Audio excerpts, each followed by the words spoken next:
श्री स्वामी समर्थ मैत्रिणींनो, आजच्या व्हिडिओमध्ये तुमचे स्वागत आहे। आणि सकाळची माझी आवरावर चालू आहे। सडा रांगोळी वगैरे झालेली आहे आणि देवपूजा हे करत आहेत आणि धुणं वगैरे धुवून आले मी आणि मला ते म्हटले की नाश्त्याला काहीतरी बनव, म्हणून मी आज बनवत आहे उपीट। तर उपीटसाठी सगळ्यात आधी महत्त्वाची स्टेप म्हणजे रवा व्यवस्थित भाजणे, कारण जेवढा रवा तुम्ही व्यवस्थित भाजाल तेवढं उपीट तुमचं चांगलं होतं। रवा भाजत असताना तुम्ही तेल घातला नाही घातला तरी सुद्धा चालेल। आणि इथं बघू शकता आपला रवा व्यवस्थित भाजलेला आहे। असं आपण हाताला हात घालून तुम्ही असं झाडला की आपल्या बोटाला वगैरे रवा अजिबात चिटकला नसला पाहिजे, म्हणजे समजायचं की आपला रवा व्यवस्थित भाजलेला आहे। आता मी रवा काढून घेते आणि त्याच कढईमध्ये मी आता उपीट फोडणी मारणार आहे। तर काल हे तेल मी जे आपण वड्या बनवलेल्या होत्या आळू वड्या, तर त्या तळलेल्या होत्या, तर तेच तेल मी उपीटसाठी वापरणार आहे। आणि इकडे मी पातेल्यात पाणी गरम करायला ठेवलेलं आहे, कारण उपीटसाठी आपल्याला उकळलेलं पाणीच लागतं, त्यामुळे मी इकडं पाणी ठेवलेलं आहे। तेल चांगलं कढल्यावर त्यामध्ये मोहरी जिरं घातलेले आहेत आणि कढीपत्ता वाळलेलाच होता तो घातलेला आहे। त्यानंतर हिरव्या मिरच्या घातल्या आणि भरपूर असा कांदा घातला। उपीटला कांदा भरपूर घालायचा, जेवढा जास्त कांदा घालाल तेवढं उपीट आपलं खूप छान होतं। आणि कांदा व्यवस्थित आपल्याला आता लाल कलर येऊपर्यंत भाजून घ्यायचा आहे। कांदा भाजणं हे सुद्धा खूप महत्त्वाचं आहे, लक्षात ठेवा, कारण कांदा जर व्यवस्थित भाजला नाही तर अजिबात ते चांगलं लागत नाही।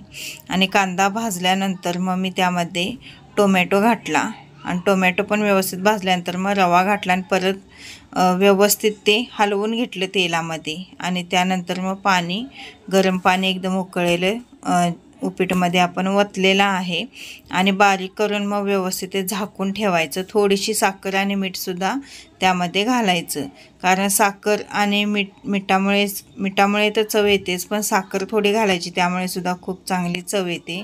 आणि श्रीला असं रबरबीत अशी आमटी पाहिजे होती तुरीच्या डाळीची, म्हणून मग मी तुरीची डाळ, एक कांदा, टोमॅटो आणि जे आपण काळे बीन्स काल सोलून घेतलेले होते ते थोडे त्यातच घातले, कारण की ते म्हटलं तर तेवढेच कुठं ठेवायचे, म्हणून मग ते पण त्यात घातले आणि सगळ्याची मिळून मी अशी रबरबीत आमटी बनवणार आहे। त्यानंतर जी पडलेली भांडी होती ती लगच्या लगेच हातासरशी घासून घेतली, कारण की आपण लगच्या लगेच अशी भांडी जर घासून घेतला तर जास्त भांडी पडत नाहीत।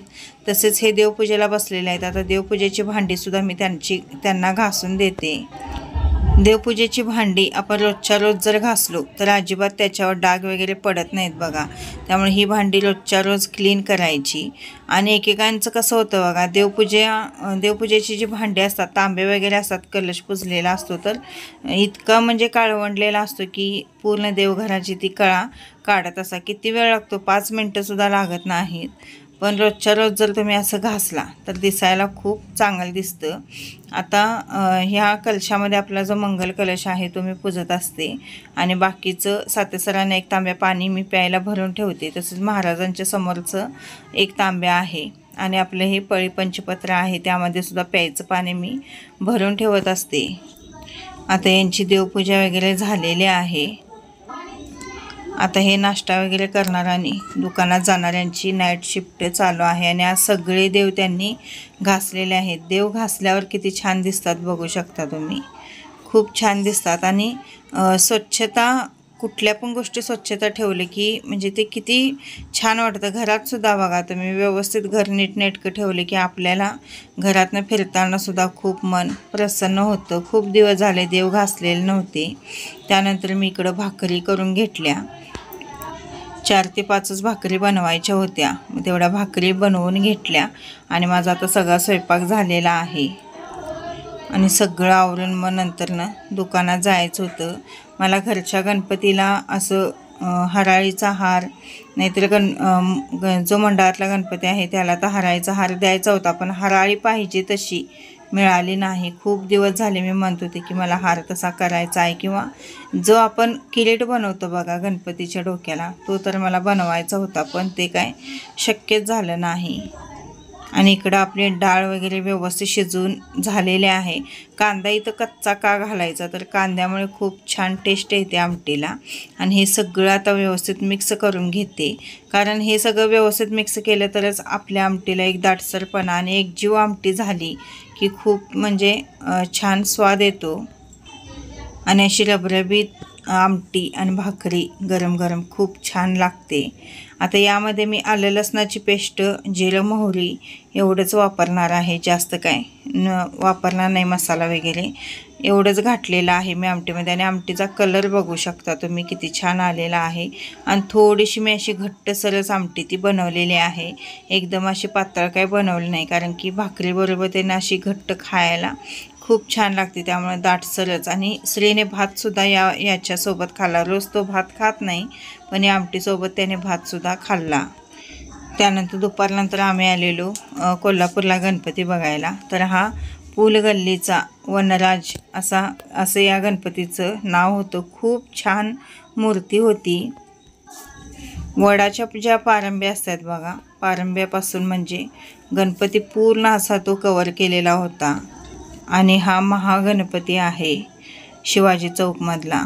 याचं तर खूप महत्त्व आहे आणि नवसाला पावणारा हा गणपती आहे. तसेच हा अंबाबाई मंदिरच्या त्या रोडला हा गणपती आहे. खूप छान मूर्ती होती ही सुद्धा. कोल्हापुरात गणपती म्हणजे गणपती असतात. खूप म्हणजे आखीव आणि एकापेक्षा एक गणपती असतात. फक्त बघायला वेळच आपल्याला पाहिजे. त्यानंतर मग आम्ही गेलो अंबाबाईला. तर अंबाबाईचं मी दर्शन तुम्हाला देत आहे, सर्वांनी घ्यायचं आहे. जेवढे मेन गणपती होते तेवढे बघितले आणि आले, कारण की यांना परत संध्याकाळी कामाला जायचं होतं.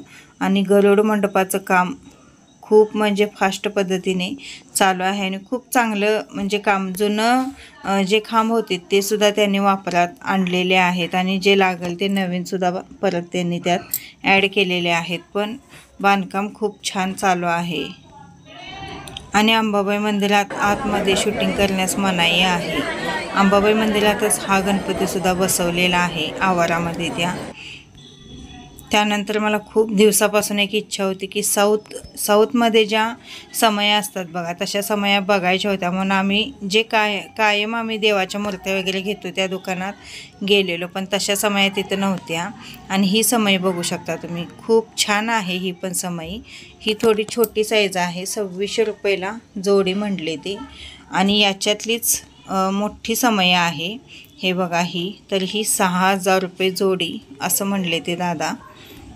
पण मला अशा समया नको होत्या, ज्या साऊथमध्ये समया असतात तशामधल्या समया पाहिजे होत्या. आता बघूया कुठं निप्पाणीतसुद्धा मी बघणार आहे. मला छोट्या कसना त्यातल्या समया या घ्यायच्याच आहेत.